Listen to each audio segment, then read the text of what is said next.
When you hit that three to go up 49-42, you guys were in good shape. You had a nice groove going. They then responded right away with a 14-2 run. They did it with some of their reserves on the floor too. What went wrong in that stretch for you guys?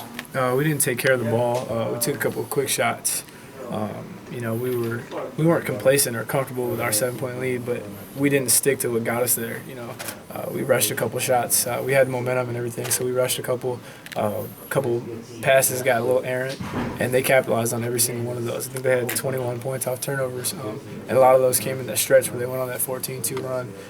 So you have to understand that when you play Duke, if they hit a three or if they get some momentum going their way, that they're a team that goes on spurts. They feed off each other's 3-point shots, and they did a good job of getting to the line. So that's the biggest issue that we had in the middle of that second half, was allowing them to get the break going and spot up for open threes. When they're in one of those stretches, is it mental for you, for being on the opposing team? Is it kind of mental for you guys, with knowing that they're in one of those little stretches? Well, I mean, you try to do things to take them out of that rhythm.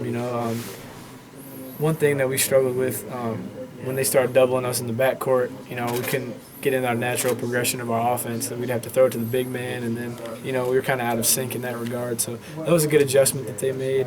But yeah, it is a little bit mental. You got to try to get a good shot and take your time and have a good possession. But their defense was, they kept switching the defense, and that helped keep us out of that rhythm. How difficult was it to lose both games this year against Duke when you had them on the horns there? It was extremely difficult.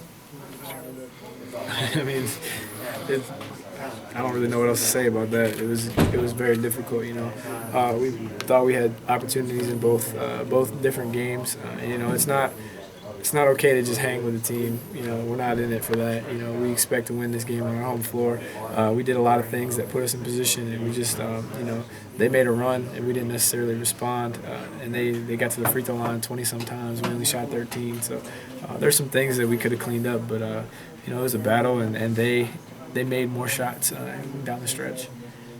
Marcus, it looked like you and Justice Winslow kind of exchange, maybe some glances there. He backed you down on that layup when you hit the three and looked at him, and he basically kicked Jackson. Do you remember that sequence? Yeah. Yeah, I mean, that's just part of the rivalry. Your emotions are so high. The intensity of the game is so high. He scored a basket. He had some words for me. I scored a basket. I had some words for him. That's just going to happen in a Duke-Carolina game, and it didn't necessarily take either one of us out of our games or anything, but that's just part of what makes this rivalry special. Is guys are so competitive and they're so into it for the team that sometimes words go back and forth.